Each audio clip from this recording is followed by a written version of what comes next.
पाठ में भूतों के लिए प्रसिद्ध मंदिरों के इतिहास का सच बताएंगे, जो आपने पहले कभी नहीं सुना होगा। तो चलिए शुरू करते हैं अंधश्रद्धा भक्ति खतराए जान का वो सच जो आप जानना चाहते हैं।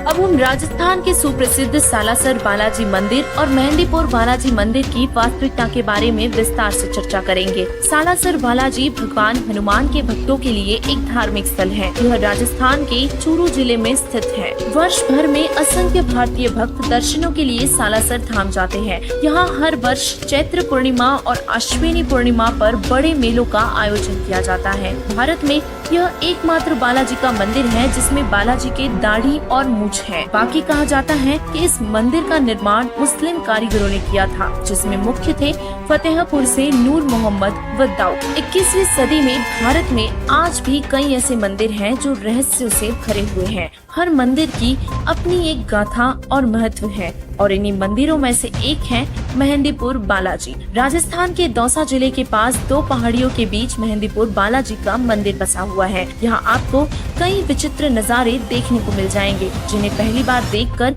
लोग हैरत में पड़ जाते हैं और कुछ डर भी जाते हैं। विज्ञान भूत और प्रेतों को नहीं मानता, लेकिन यहाँ हर दिन दूर दराज से ऊपरी चक्कर और प्रेत बाधा से परेशान लोग प्रेत मुक्ति के लिए आते हैं। भूत प्रेत आदि ऊपरी बाधाओं के निवारण के लिए यहाँ आने वालों का तांता लगा रहता है। इस मंदिर में प्रेतराज सरकार और भैरव बाबा यानी कि कोतवाल कप्तान की मूर्ति है। तो आइए अब मेहंदीपुर बालाजी मंदिर की स्थापना की वास्तविकता जानने के लिए एक कथा को सुनते हैं। कुछ समय पहले की बात है। मेहंदीपुर में एक सच्चा सुच्चा इंसान था।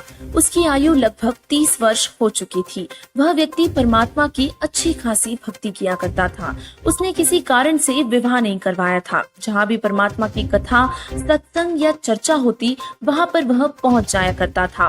सब कहते थे कि गुरु बिना मोक्ष नहीं हो सकता और इसी बात को मद्देनजर रखते हुए उसने भी गुरु बनाया। उसका गुरु रामायण का पाठ व कथा किया करता था। कोई भी पाठ करना होता है तो देसी गाय या भैंस के घी की ज्योति जलाई जाती है जो हवन का काम करती है। उसने एक श्री राम का मंदिर भी बनवा रखा था। उसमें रामचंद्र, सीता व लक्ष्मण तथा हनुमान जी की मूर्तियां पत्थर की स्थापना कर रखी थी। उन मूर्तियों के सामने अखंड ज्योति जलती थी। किसी में प्रेत बाधा होती तो उस मंदिर में जग रही ज्योति को वह हनुमान की मूर्ति तथा श्री राम, लक्ष्मण एवं सीता जी की मूर्ति को देखकर चिल्लाने लग जाती। बाबा छोड़ दे, कभी नहीं आऊंगा, ऐसा कहकर जोर जोर से चिल्लाने लगती। कुछ देर में वह प्रेत बाधा वाला व्यक्ति शांत हो जाता और यह सब मेहंदीपुर वाला भक्त भी देखता था। वह भी जो कोई प्रेत बाधा वाला उसके संपर्क में आता, उसे गुरुधाम में ले जाता और भूत निकलवाता। एक बार उस व्यक्ति के गुरुजी बीमार पड़ गए। इलाज के लिए दूर शहर में चले गए। वहाँ लगभग 6 महीने रहना पड़ा और वहाँ गुरुजी की मौत हो गई। मेहंदीपुर वाला भक्त अपने घर पर केवल हनुमान जी की पत्थर की मूर्ति को, जो उसे बारिश के मौसम में एक ऊंचे स्थान पर मिट्टी कटकर बह जाने पर दिखाई दी थी, वहाँ मिली थी, जो कि बहुत ही अच्छी यानी कि साफ नहीं बनी थी, परंतु लगती थी कि हनुमान जी की है। उसे हनुमान जी की कृपा से मिली मानकर उठा लाया। उस मूर्ति को एक स्थान पर स्थापित करके अखंड ज्योति लगाता था। 3 समय हनुमान का पाठ करता था, जो कि गुरु जी ने बता रखा था। अब जो प्रेत बाधा वाले गुरु के पास जाते थे या नए जो मेहंदीपुर वाले के पास जाते थे, जिनको वह गुरु के पास ले जाया करता था, उसके पास आए। उनको भक्त ने बताया कि गुरु जी तो इलाज के लिए बाहर गए हैं और पता नहीं कब तक स्वस्थ होकर आएंगे। इतने में वह सब उसके घर पर हनुमान जी की मूर्ति के सामने जग रही ज्योति के सामने चिल्लाने लगे। उसी प्रकार कहने लगे कि छोड़ दे बाबा, कभी नहीं आऊंगा। 6 महीनों में उस भक्त की आसपास में प्रसिद्धि हो गई। जो गुरु के पास पहले जाते थे और नए कई लोग मेहंदीपुर जाने लगे। लोगों की प्रेत बाधा ठीक होने लगी और उस भोले भक्त को भ्रम हो गया कि तेरे पास भी गुरु जैसी शक्ति आ गई है। कुछ समय बाद वह महंत बन गया और उस भक्त में प्रेत प्रवेश हुआ और नई नई प्रेरणा करने लगा। जैसे कि 7 पकवानी बनानी चाहिए, 7 प्रकार की मिठाई मंगानी चाहिए और अधिक ज्योति जलानी चाहिए आदि आदि। उस भक्त ने 7 प्रकार का भोजन, हलवा, खीर, पूरी, कचौड़ी, पकौड़ी आदि आदि बनवाना शुरू कर दिया। 7 प्रकार की मिठाई मंगवानी भी शुरू कर दी। प्रेत के सताए धनी व्यक्तियों ने उस पर खूब धन लुटाया और उस भक्त ने एक हनुमान मंदिर बनाया, जो कि वर्तमान में बहुत बड़ा बना दिया गया है। अब हम आपको बताएंगे कि आखिर मनुष्य के शरीर में प्रवेश होकर भूत क्या करते हैं। भूत अन्य के शरीर में प्रवेश करके मिठाई व खाने का आनंद लेते हैं। उनका सूक्ष्म शरीर होता है और जो मानव शरीर प्राप्त है उनका जीव भी मूल रूप से सूक्ष्म शरीर में ही रहता है। स्थूल शरीर उसे भक्ति, सेवा, दान करके मोक्ष प्राप्ति के लिए मिलता है। कौन बनता है भूत प्रेत? जो पूर्ण गुरु से दीक्षा लेकर भक्ति नहीं कर पाते, उनसे स्थूल मानव शरीर छीन लिया जाता है। उसमें से कुछ प्रेत बन जाते हैं और उस जीव का जो प्रेत बन गया है उसका मन वही स्थूल शरीर वाला आनंद चाहता है जो उसे स्थूल शरीर में मिल सकता है, जिस कारण से ये प्रेत किसी न किसी में प्रवेश करके वहाँ आनंद लेते हैं। जो व्यक्ति शराब पीते हैं छोड़ नहीं पाते और उनमें कोई शराबी मरकर भूत बनकर प्रवेश है और वह चाह कर भी शराब नहीं छोड़ पाता। क्या भूत खाना खाते हैं? मेहंदीपुर में बालाजी के नाम से भक्त ने मंदिर बनाया। मिठाई, मेवा, काजू, बादाम, किशमिश, मनुका, दाख आदि आदि का भोग लगाने लगा और यह उसने प्रेत प्रेरणा से किया। जो प्रेत बाधा वाला मेहंदीपुर जाने लगा उसका भूत तुरंत निकल जाता और मेहंदीपुर के व्यक्ति जो शाम को आरती में आते हैं उनमें प्रवेश कर जाते हैं और वहाँ परमानेंट डेरा बना लेते हैं। प्रतिदिन भिन्न भिन्न प्रकार की मिठाई खाता है और इस प्रकार मेहंदीपुर बालाजी का धाम भूत कहा, यानी कि भूतों की छावनी बन गया और मोक्ष न तो उस भक्त का हुआ और न ही वहाँ जाने वालों का होगा। क्या आप जानते हैं कि प्रेत भूत पहले मानव ही थे? उनका स्वभाव, दिमाग उसी तरह काम करता है। जब वे देखते हैं कि यहाँ पर क्या क्या सुविधाएं हैं, उसी अनुसार निर्णय लेते हैं। जो प्रेत बाधा वाला व्यक्ति मेहंदीपुर जाता है, प्रेत देखता है कि वहाँ प्रतिदिन हलवा, खीर खाने को मिलते हैं, 56 प्रकार के भोग भी है। वे उस व्यक्ति से निकलकर वही डेरा जमा लेते हैं और जो वहाँ आरती में या वैसे ही मंदिर में आएंगे उनमें प्रवेश कर जाएंगे। आरती में आने वाले कभी भी मंदिर में नहीं आना चाहेंगे तो उनके अंदर भी प्रवेश करके प्रेत उन्हें प्रेरणा करके अंदर लाएंगे। आने वालों की संख्या भी काल प्रेरणा से प्रेत बढ़ाएंगे और इसी प्रकार यह मंदिर मानव पतन का केंद्र बन जाएगा। प्रेत बहुत ही चतुर होते हैं। मेहंदीपुर जैसे स्थान पर जाकर जानबूझकर दिखावा करते हैं, छोड़ दो कभी नहीं आऊंगा, ऐसे चिल्लाकर बस शांत हो जाते हैं और उस प्रबंधक को भ्रम हो जाता है कि मेरी शक्ति से प्रेत ना प्रगट रहा है और प्रेत बाधा ठीक हो रही है। और इसी बात को अच्छे से समझाने के लिए हम आपको एक सत्य घटना बताएंगे। एक बड़ा अधिकारी था, वह राम व हनुमान का परम भक्त था। मेहंदीपुर बालाजी की वर्तमान में बड़ी ख्याति है। उसने बताया कि मेरे घर में बहुत सुख था, परंतु हनुमान जी का परम भक्त होने के कारण एक बार प्रबल प्रेरणा बनी कि मेहंदीपुर धाम में मत्था टेक कर आए। अपनी गाड़ी ली और पूरा परिवार बिठाया और पहुंच गया। ठीक ठाक घर वापस आ गया। उस धाम को देखकर बहुत ही खुशी हुई। वहाँ अनेकों चमत्कार भी देखे। कोई व्यक्ति जिसमें प्रेत प्रवेश था बहुत बड़ा पत्थर उठाए खड़ा था तो किसी को 3-4 सेवादार पकड़कर खड़े थे, उन सबको दूर पटक देता आदि आदि जैसे चमत्कार भी देखे। घर पर आने के पश्चात मेरी पत्नी भी वही लीला करने लगी। चारपाई उठाकर फेंक दी। गेहूं का 50 किलो का कट्टा रखा था, उसे उठाकर खड़ी हो गई और वह 20 किलो वजन तक नहीं उठा सकती थी। अड़ोसी पड़ोसी बुलाए। एक ने बताया कि जो बालाजी जाता है उसमें हनुमान प्रवेश कर जाता है, तो दूसरे ने कहा कि हनुमान नहीं भूत प्रवेश कर जाते हैं। वह प्रवेश करके आ तो जाते हैं परंतु यहाँ उनका मन नहीं लगता, जिस कारण से उत्पात मचाता है। किसी भूत निकालने वाले के पास ले जाना पड़ेगा। एक व्यक्ति हमारे को भूत निकालने वाले के पास ले गया। हमने सब कहानी बताई। उसने ज्योति जगाई। उसी समय मेरी पत्नी सिर घुमाने लगी। छोड़ दे बाबा, कभी नहीं आऊंगा, चिल्लाने लगी और फिर शांत हो गई। वह बोला कि पक्का इलाज कर दिया है, अब नहीं आएगा। हम घर आ गए तो उसकी पत्नी फिर उत्पात मचाने लगी। वह व्यक्ति अकेला ही अपनी पत्नी को लेकर उसी के पास गया। वहाँ जाकर भूत बोला कि मैं बालाजी का भक्त हूँ, तू क्या करेगा? भूत निकालने वाले की ओर संकेत कर रहा था। वह सयाना भूत निकालने वाला बोला कि इसे मेहंदीपुर लेकर चलना होगा, यह वहीं निकलेगा। 2 दिन बाद उस सयाने को साथ लेकर वह व्यक्ति अपनी पत्नी को लेकर मेहंदीपुर गया। वहाँ जाते ही उसकी पत्नी सिर घुमाने लगी। कुछ देर में ठीक हो गई, जिसके बाद वह व्यक्ति उस सयाने से बोला, शीघ्र चलो। वह व्यक्ति बोला कि कुछ रुपए चढ़ा दो, कुछ प्रसाद ले लो, और उस व्यक्ति को जो उसने कहा वो किया और फुल स्पीड से गाड़ी चलाकर वहाँ से निकले। घर तक सब ठीक रहा। शाम को फिर वही लीला शुरू हुई। उस व्यक्ति की तो जान निकल गई कि यह क्या समस्या गले डाल दी है मेहंदीपुर जाके। उसके पश्चात जिसने जहाँ सयाना बताया गए। 1-2 दिन ठीक ठाक रहता और फिर वही समस्या। कई हफ्तों तक ठीक निकल जाता और फिर उसकी पत्नी में पहले एक भूत था, फिर 3 आ गए। उसमें 2 और प्रवेश करके वहीं से आ गए। भूतों ने बताया कि उस गाँव में जितने व्यक्ति उस मंदिर में प्रसाद लेने आते हैं, सब में प्रेत प्रवेश है। हमारे को स्थान नहीं मिला और इसीलिए इसमें प्रवेश करके आना पड़ा। आप पैसे वाले दिखाई देते थे और यही सोचा कि यहाँ कुछ तो अच्छा खाने को मिलेगा। मेहंदीपुर में तो हाउसफुल है, एक में कई भूत प्रवेश है। एक दिन उस व्यक्ति को संत रामपाल जी महाराज जी का भक्त मिला। उसने करोथा आश्रम चलने को कहा। उस व्यक्ति ने मना कर दिया। पूछा, क्या खर्च लगेगा? भक्त ने कहा कि खर्चा कुछ नहीं लगेगा, सिर्फ परमात्मा की भक्ति करनी पड़ेगी और नाम लेना पड़ेगा। कई दिन तक वह भक्त उस व्यक्ति के घर आता रहा, तब वह व्यक्ति माना। वह अपनी गाड़ी में बिठाकर करोथा आश्रम में ले गया। वहाँ जाकर वह प्रेत बाधा समाप्त हो गई और अब ज्ञान हो गया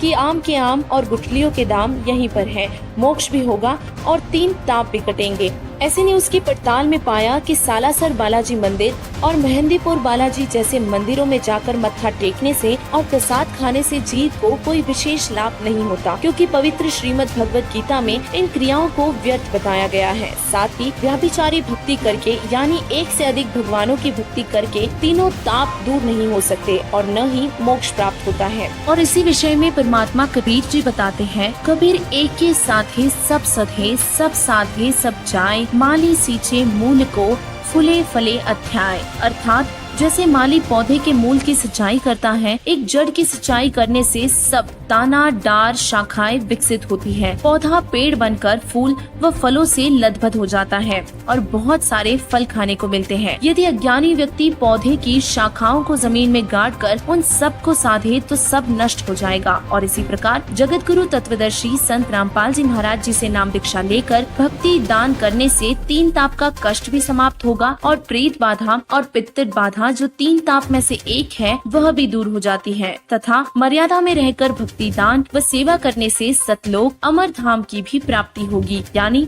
पूर्ण मोक्ष भी होगा। मनुष्य जीवन के सभी कष्ट केवल पूर्ण परमात्मा कबीर जी की सद्भक्ति करने से ही समाप्त हो सकते हैं।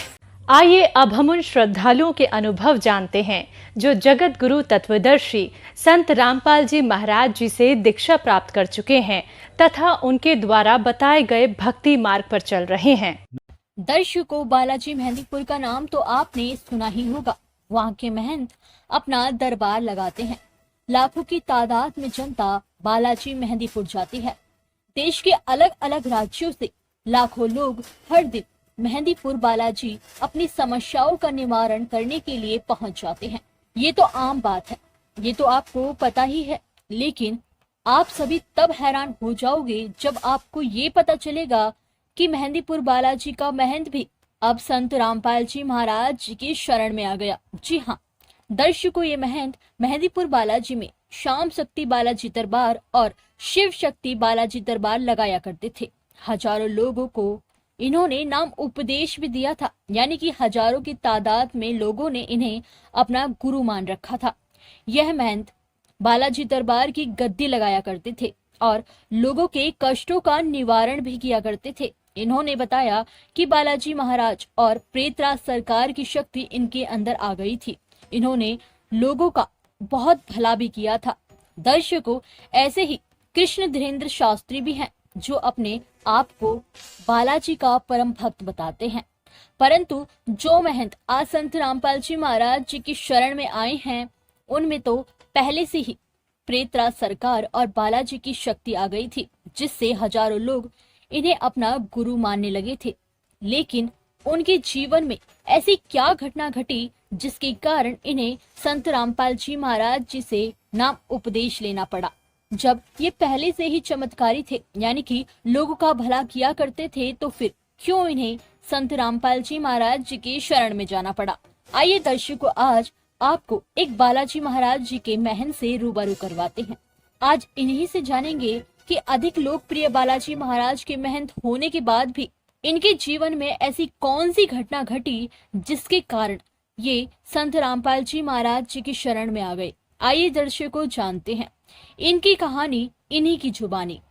आइए इन महंत से जानते हैं कि क्यों ये संत रामपाल जी महाराज जी की शरण में आए। जी सर, संत रामपाल जी महाराज जी की शरण में आने से पहले मैं और मेरा पूरा परिवार 15 साल से बालाजी महाराज जी की अटूट साधना किया करते थे।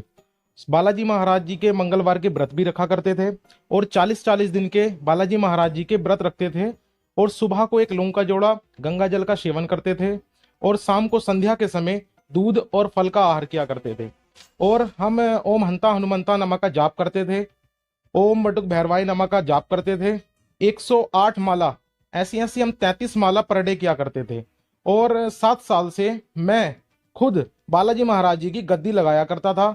श्याम शक्ति बालाजी दरबार और शिव शक्ति बालाजी दरबार के महंत के पद पर विराजमान था। साथ ही साथ गांव-गांव जाकर हम बालाजी महाराज का प्रचार किया करते थे और सुंदरकांड का पाठ करते थे। और जितनी भी बालाजी दरबार में जितनी भी क्रियाएं होती हैं वो मैं सब करता था। भूतों की पूजा करना, क्योंकि बालाजी महाराज जी के साथ एक प्रेत राज सरकार है। आपको नाम से ही पता चला होगा कि प्रेत राज सरकार, बालाजी समाज जो भी है सब भूतों की पूजा करता है और हम उसके महंत थे। बालाजी महाराज जी की साधना जितनी भी है वो भूतों से संबंधित है, क्योंकि दरबार के अंदर जितने भी लोग आते थे वो भूतों से ग्रस्त, समस्याओं से ग्रस्त लोग आते थे। और हम बालाजी महाराज की शक्ति का आह्वान होता था मेरे शरीर के ऊपर और उस शक्ति के माध्यम से हम उनका भूत भविष्य वर्तमान बताया करते थे। और एक गुरु गद्दी पे विराजमान थे।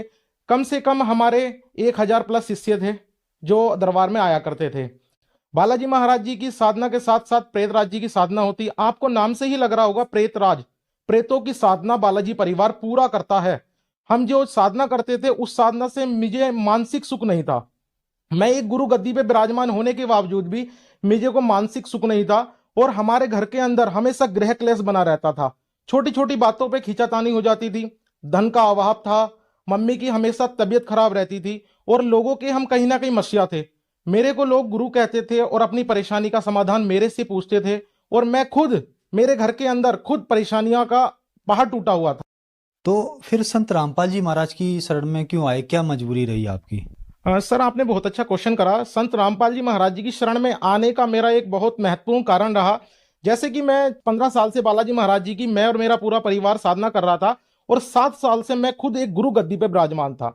मेरे घर के अंदर एक ऐसी घटना घटित हुई, क्योंकि सर मैं आपको कहना चाहूंगा कि भक्ति इसलिए करते हैं कि जिसे मानसिक सुख हो और कभी अकाल मृत्यु ना हो। मेरे घर के अंदर खुद एक ऐसा घटना घटित हुई जिसने मुझे तोड़ कर रख दिया। मेरी बड़ी सिस्टर थी जिसकी हमने शादी करी और शक्तियों के आदेश अनुसार हमने उसकी शादी करी थी और 6 महीने के बाद वो उसका डिवोर्स हो गया और वो घर आ गई। वो परेशान रहने लगी और दरबार के अंदर हमेशा शक्तियों से भी और बालाजी से प्रार्थना करती थी कि हे मेरे बालाजी महाराज, ये मेरे साथ ही क्यों हुआ? हमने तो आज तक कभी किसी का दिल नहीं दुखाया, हमने कभी किसी को कोई परेशानी नहीं दी, ये मेरे साथ ही क्यों हुआ? जो शक्ति कहा करती थी, कहती थी कि बेटा तेरा जीवन उसी लड़के के साथ चलेगा और ऐसा नहीं हो पाया।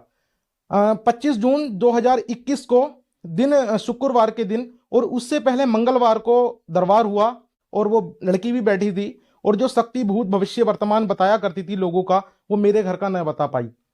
25 जून 2021 को वो सुबह उठी ब्रह्म मुहूर्त में, उसने पूजा करी और अपने रूम के अंदर गई और उसने भोजन खा लिया। मुझे बिल्कुल एहसास भी नहीं हुआ कि मेरे घर के अंदर ये घटना घटित होने वाली है। और जब उसने पॉइजन खा लिया मुझे पता चला तो मैं बिल्कुल एक हैरान सा हो गया कि ये मेरे घर में कैसा हो गया। और मुझे इतना विश्वास था कि मेरे साथ ऐसा नहीं हो सकता था। और लोगों ने मेरे को टोन कसने शुरू करे, मेरे गांव वालों ने, मेरे मामा के लड़के ने, मेरे मौसी के लड़के ने, कि बालाजी महाराज को देखेंगे कि बालाजी महाराज में शक्ति होगी तो इस बच्ची को बचा देगी। सर एक बात कहना चाहूंगा, जब हम बालाजी मंदिर में बैठते थे तो हम भजन गाया करते थे कि बालाजी महाराज ने राई का पहाड़ करा है और पूरा समाज जानता है हनुमान जी के लिए लोक वेद इतना चला हुआ है कि हनुमान जी मुर्दे को जिंदा कर देते हैं और ऐसा करते हैं वैसा करते हैं। मैं खुद कहा करता था कि हनुमान जी की जो पूजा करेगा उसकी कभी अकाल मृत्यु नहीं होगी और हमारे घर में ही ऐसा हुआ, लोगों ने मुझे टोन कसने शुरू करे कि हम देखेंगे बालाजी महाराज आज इस बिटिया को बचाएंगे नहीं बचाएंगे। मैंने बालाजी महाराज जी से प्रार्थना करी कि हे मेरे बालाजी महाराज, आज भगत की लाज रखना, इस बिटिया को जीवन दान देना। ऐसा नहीं हुआ और वो हमें छोड़ के चली गई। जब वो हमें छोड़ के चली गई तो मुझे फिर भी विश्वास था कि हो सकता है कि इसके प्राण आ जाएं, क्योंकि हमने सुना है कि जो भगवान का भगत होता है वो इसके प्राण आ जाते हैं दोबारा। ऐसा नहीं हुआ। हमने बालाजी महाराज जी के चरणों में अरदास लगाई। वहां पर बालाजी महाराज के चरणों में जो अरदास होती है उसे अर्जी के नाम से डिफाइन करा जाता है। और सवा मणि, जो 21,000 की सवा मणि बालाजी महाराज जी को लगती है, वो हमने लगाई। हमने प्रार्थना करी और घर के अंदर हम 40-40 दिन तक अखंड जोत जलाया करते थे। 3, एक शुद्ध देसी घी की और 2 शुद्ध सरसों के तेल की जोत जलाया करते थे। जब लड़की हमें छोड़ के चली गई, जब हमने उसका दाह संस्कार कर दिया, कहीं ना कहीं हम भगवान से परिचित थे तो इतना तो समझते थे कि अकाली मृत्यु हुई है वो, तब भी मेरा भरोसा नहीं उठा भगवान से। और जब लड़की को हमने दाह संस्कार कर दिया तो उसकी जो जीव आत्मा रात को मेरे पास आई और बोली कि भैया मुझे क्षमा कर देना। तो हम भगवान के संविधान से परिचित थे, हमने उसे क्षमा करा। मैंने सोचा भगवान को यही मंजूर था। फिर भगवान ने मेरे मन में कुछ क्वेश्चन उठाए। भगवान आज बताते हैं, मैं संत रामपाल जी महाराज की शरण में हूँ, एक वाणी याद आती है, बताना चाहूंगा।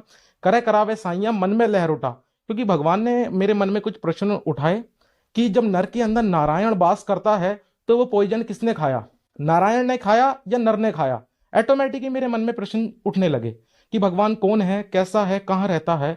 और मैं एक महंत की गद्दी पे होने के बावजूद भी जब ये मेरे घर में हो सकता है, भाइयों मैं उन सभी से कहना चाहूंगा आपसे दिल से, जब मैं गुरु गद्दी पे बैठकर मेरे घर में ऐसा हो सकता है तो आप तो इतनी बड़ी साधना भी नहीं करते होंगे, आपके घर में कैसे पहाड़ टूटेंगे।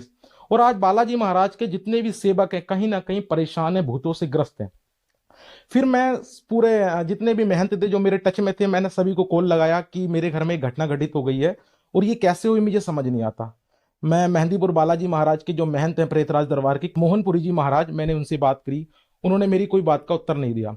मैंने सभी महंतों से संपर्क साधा, किसी ने मेरी उत्तर नहीं दिया। फिर मैं एक हमारे यहाँ बिजनौर एरिया पड़ता है और वहां मैं गया, एक संत है वहाँ फुलसंदे नाम से, उन संत के पास गया अपने क्वेश्चनों को लेकर, क्योंकि मैंने सुना था कि इन क्वेश्चनों का जवाब अब संत ही दे सकता है। जब मैं संत के पास गया तो संत ने कहा भगवान निराकार है, उसका कोई आकार नहीं है। मैंने पूछा कि जीव आत्मा मरने के बाद कहाँ जाएगी, उसने कहा कि ब्रह्म में लीन हो जाती है। मुझे अपने क्वेश्चनों का उत्तर नहीं मिला और मैं वहां से आ गया।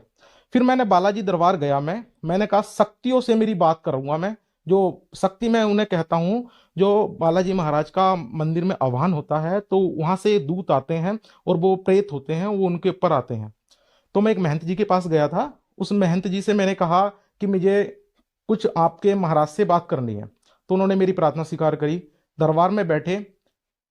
यकीन मानना आप सभी लोग, जब वो शक्ति आई तो मैंने जब ये क्वेश्चन रखे तो उसने जो उत्तर दिए ना, वो दिन है और आज का दिन है, जीवन परिवर्तन हो गया।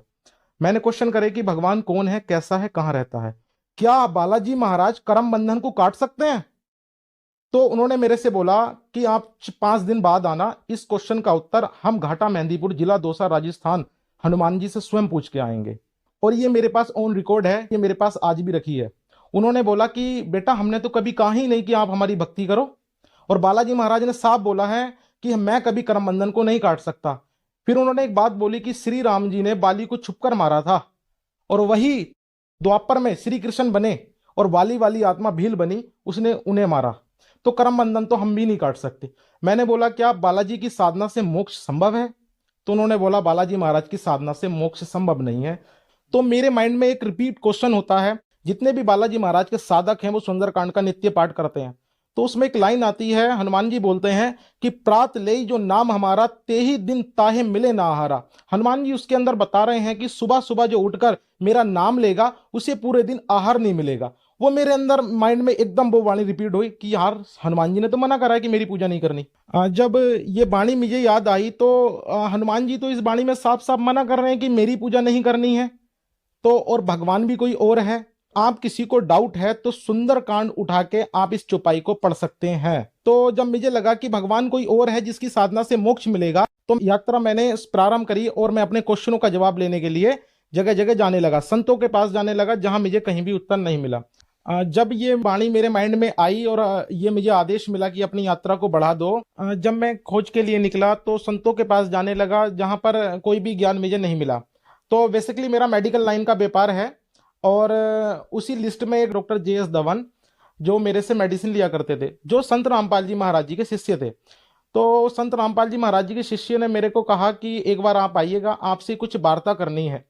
तो मैं जब आया तो उन्होंने मेरे को कहा कि आप जो साधना कर रहे हो ये साधना व्यर्थ थी, और उन्होंने मेरे को एक पुस्तक दी, ज्ञान गंगा। उन्होंने कहा एक बार इस पुस्तक को पढ़ना और फिर बैठ के चर्चा करेंगे। मैं उस पुस्तक को घर ले गया, उस पुस्तक को मैंने अध्ययन किया। जो उस पुस्तक के अंदर सृष्टि रचना थी, जब उस पुस्तक के अंदर जो सृष्टि रचना मैंने पढ़ी तो मेरे कुछ क्वेश्चनों का जवाब मुझे मिल गया। क्योंकि मेरा क्वेश्चन था कि भगवान कैसा है और कहाँ रहता है। आज तक जितने भी महंत हुए हैं और जितने भी साधु संत हैं, सब भगवान को कहते हैं कि निराकार है भगवान। उस पुस्तक में संत रामपाल जी महाराज ने सृष्टि रचना में भगवान का विस्तार से बताया है। और जब उस पुस्तक को मैंने पढ़ा तो सभी चीज आई। उस पुस्तक के अंदर संत रामपाल जी महाराज ने श्रीमद् भगवत गीता के बारे में बताया, और श्रीमद् भगवत गीता का मैं खुद पाठ किया करता था। मेरे घर के अंदर भी रखी थी, मेरे मंदिर में रखी हुई थी। और श्रीमद् भगवत गीता में एक अध्याय है, अध्याय नंबर 9 श्लोक नंबर 25। उसके अंदर बताया गया है कि जो भूत पूजेंगे वो भूतों को प्राप्त होंगे, जो पितर पूजेंगे पितर को प्राप्त होंगे, जो देव पूजेंगे वो देव बनेंगे। जब मैंने ये वाणी पढ़ी उसके अंदर और ये मैंने मैच करी तो वो पाई मैंने उसके अंदर, बालाजी समाज जो भी है वो सब भूतों की पूजा करता है। तो मानसिक सुख और शारीरिक सुख कभी उन्हें हो ही नहीं सकते, क्योंकि शास्त्रों से विरुद्ध साधना कर रहे थे वो। ठीक है। और साथ ही साथ जब मैंने आगे पढ़ा तो सारा ज्ञान संत रामपाल जी महाराज जी का वो जो शास्त्रों से प्रमाणित पाया। आगे मैंने उसके अंदर एक वाणी पढ़ी श्रीमद् भगवत गीता में, संत रामपाल जी महाराज बता रहे थे जब मैं ज्ञान गंगा पढ़ रहा था, अध्याय नंबर 16 के श्लोक नंबर 23 में भगवान बता रहे हैं कि जो शास्त्र विधि को त्याग कर मनमाना आचरण करता है, ना तो उसे सुख होता है ना उसे परम शांति होती है। ये मैंने जब मैच करा तो वो श्रीमद् भगवत गीता में पाया। जब मैंने ज्ञान समझ लिया तो 1 अगस्त 2021 को परम पूज्य संत रामपाल जी महाराज जी से नाम दीक्षा ग्रहण करी। सर मैं बताना चाहूंगा, जब मैंने संत रामपाल जी महाराज जी का ज्ञान सुना तो पाया कि संत रामपाल जी महाराज जी बताते हैं कि जो पुण्य होते हैं हमारे पिछले जमाने के पिछले कर्म जो होते हैं, उसी से मेरी बैटरी चार्ज थी और उन्हीं पुण्य से मैं उन शिष्यों को लाभ दे रहा था। और जब मेरी बैटरी डिस्चार्ज हो गई, आगे चार्जर मिला नहीं, आगे गुरु मिला नहीं, जब मेरी बैटरी डिस्चार्ज हो गई तो मुझे हानि होने लगी। आज अधिकतर समाज बालाजी महाराज और हनुमान जी की साधना कर रहा है, जो पूर्णतः वेदों से प्रमाणित नहीं है। शास्त्रों में कहीं भी हनुमान जी की पूजा का जिक्र भी नहीं है। हनुमान जी तो खुद एक दास थे और हनुमान जी की साधना का श्रीमद् भगवत गीता और चारों वेदों में कहीं भी प्रमाण नहीं है। श्रीमद् भगवत गीता अध्याय नंबर 16 के श्लोक नंबर 23 में भगवान बता रहे हैं, जो शास्त्र विधि को त्याग कर मनमाना आचरण करता है, ना उसे सुख होता है ना उसे परम शांति मिलती है। जो हमारा समाज है वो श्रीमद् भगवत गीता को तो मानता है, मगर जो उसके अंदर वाणियां लिखी हैं, जो उसके अंदर बातें लिखी हैं, उसको नहीं मानता। सर आपने संत रामपाल जी महाराज जी से नाम दीक्षा ली, तो क्या संत रामपाल जी महाराज से नाम दीक्षा लेने के बाद आपको लाभ मिले? हाँ जी, संत रामपाल जी महाराज जी से, परम पूज्य संत रामपाल जी महाराज जी से नाम लेने से पहले मेरी आर्थिक स्थिति बहुत कमजोर थी और मैं जिस कार्य को भी करता था मुझे उसमें लाभ नहीं होता था। ठीक है। संत रामपाल जी महाराज जी से जब मैंने नाम दीक्षा ली, उसके कुछ समय के बाद मालिक ने दया करी, संत रामपाल जी महाराज ने दया करी, एक मेरा होलसेल का मेडिकल स्टार्ट हुआ। और साथ ही साथ हमारा एक मशरूम का यूनिट भी है, रश्मि मशरूम फार्मिंग के नाम से, और मेरा होलसेल में मेडिकल है। मेरी खुद की संत रामपाल जी महाराज जी की दया से मेरी खुद की एक फर्म है जिसमें हमारी मेडिसिन आती हैं और हम मार्केट में सेल करते हैं। पहले जो हम काम कर रहे थे मार्केट के अंदर काफ़ी पैसा फंस जाया करता था, जो निकल नहीं पाता था। एक बार मेरे साथ ऐसा हुआ कि एक मेरी पार्टी है, उसने काफ़ी माल ले लिया और मुझे पैसा नहीं दिया। और जब मैं संत रामपाल जी महाराज जी की शरण में आया, मैंने मालिक संत रामपाल जी महाराज जी से प्रार्थना करी और वो पैसा मेरा रिकवर हो गया। भगवान ने लाभ तो समय समय पे दिए हैं। जैसे मेरी मम्मी थी, उसे बहुत परेशानी रहा करती थी पहले भी। संत रामपाल जी महाराज जी की शरण में आने से पहले उन्हें काफ़ी परेशानियां थी। उन्हें एक लंग्स में प्रॉब्लम थी टीबी की, जो ब्लीडिंग आ जाया करती थी, खांसी के अंदर उन्हें ब्लीडिंग आ जाया करती थी। जब हमने संत रामपाल जी महाराज जी से नाम उपदेश लिया, उसके कुछ समय के बाद संत रामपाल जी महाराज जी के आशीर्वाद से उनकी परेशानी पूर्णतः के साथ खत्म हो गई। आज उन्हें थोड़ी बहुत भी कोई दिक्कत होती है तो 10-15 रुपए की टैबलेट से रिकवर हो जाती हैं। पहले हमारे घर के अंदर हर महीने 10 से 15 हज़ार की मेडिसिन आती थी। मेरे पिताजी नशा करते थे और सुरती का सेवन करते थे और हमारे समझाने पर भी वो उसे छोड़ नहीं पा रहे थे। परमात्मा संत रामपाल जी महाराज जी का जिस दिन उन्होंने नाम दीक्षा ली, उसी दिन से उन्होंने नशा त्याग दिया। मैं सभी बालाजी महाराज के जो भी सेवक हैं, जो उनके भगत हैं, मैं उस सभी को एक प्रार्थना करना चाहूँगा, और जो बालाजी दरबार में महंत गद्दी पर विराजमान है, उन सभी महंतों से, गुरुओं से एक प्रार्थना करना चाहूंगा। जब आपके बालाजी महाराज स्वयं कह रहे हैं कि मेरी भक्ति नहीं करनी है, तो हम उनकी साधना जो कर रहे हैं इसलिए हमें लाभ भी नहीं मिल रहे हैं। और बालाजी महाराज जी की, हनुमान जी की साधना किसी भी वेद के अंदर नहीं है, पूर्णतः वेदों से विरुद्ध है। इसलिए ना तो किसी भी को सुख हो रहे हैं, ना ही कोई शांति मिल रही है। मेरा आपसे हाथ जोड़ के निवेदन है, जो भी मुझे मेरे शिष्य देख रहे हैं, मैं आप जी से सभी से प्रार्थना करूंगा, और जो महंत गद्दी पर विराजमान हैं बालाजी दरबार के, एक बार आप अपने धर्म शास्त्रों को खोल के देखिए। एक बार संत रामपाल जी महाराज जी का जो ज्ञान है उसे सुनिए। संत रामपाल जी महाराज वेदों से प्रमाणित भक्ति दे रहे हैं। आप सभी जो गुरु पद पे विराजमान हैं महंत, मेरा सभी से हाथ जोड़ के प्रार्थना है कि आप जी के भगवान जो बालाजी महाराज हैं वो तो साफ साफ अपनी भक्ति के लिए मना कर रहे हैं, तो जो हम जो भक्ति कर रहे हैं वो शास्त्रों के अनुकूल नहीं है। वर्तमान में संत रामपाल जी महाराज ही शास्त्रों के अनुकूल भक्ति दे रहे हैं। मेरा उन सभी महंतों से हाथ जोड़ के प्रार्थना है, एक बार आप संत रामपाल जी महाराज जी के ज्ञान को सुनिए और चिंतन कीजिए, मनन कीजिए, जो हम भक्ति कर रहे हैं क्या वो सही है। आप चंद पैसों के चक्कर में भोली भाली जनता को भ्रमित मत कीजिए। आप जी के कहने से किसी का जीवन बच जाए तो बहुत अच्छी बात है। आप जी भी संत रामपाल जी महाराज जी का ज्ञान समझिए एक बार।